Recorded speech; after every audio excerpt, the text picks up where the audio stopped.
The squat. This is everyone's favorite exercise. Commonly done, not always done correctly.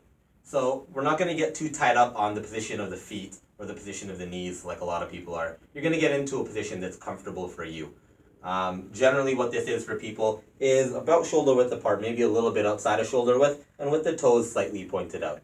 So there's many different variations of the squat, but in this case we're going to do it as it relates to people who have a lot of knee issues. So generally a squat, you're going to come down, you're going to try to keep your chest nice and high, you're going to try to get down to about parallel, a little bit above is not the end of the world, and you're going to pop right back up, you're going to squeeze the glutes at the top. So you're coming down, pushing right back up through the heels. So this is going to obviously help to strengthen your quads, going to help to strengthen your glutes, help to strengthen your hamstrings. There's, it's a compound exercise. You're going to get your core involved in keeping your torso upright. If this exercise is too easy for you, or if you need to load your knees a little bit more doing this exercise, you can use a kettlebell.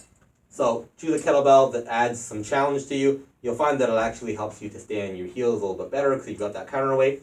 And you're going to come down. You're going to, again, keep a nice upright chest. And you're going to pop back up just like you would in a regular squat, squeezing your glutes together.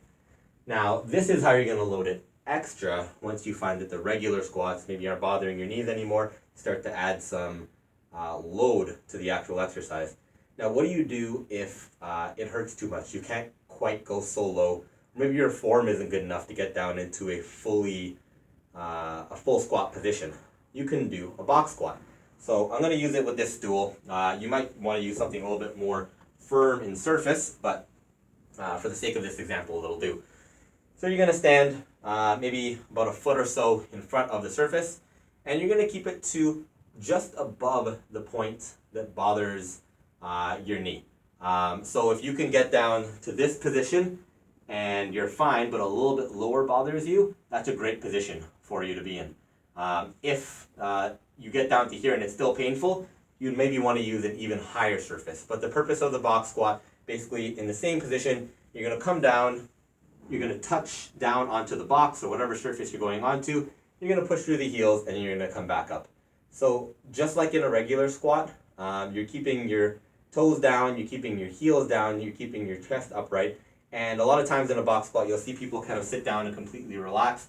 You don't want to do that. You want to be in a nice active position. You want to keep everything sort of nice and tight and push right back up, almost like you never sat down onto it. It's a very light touch down onto the surface.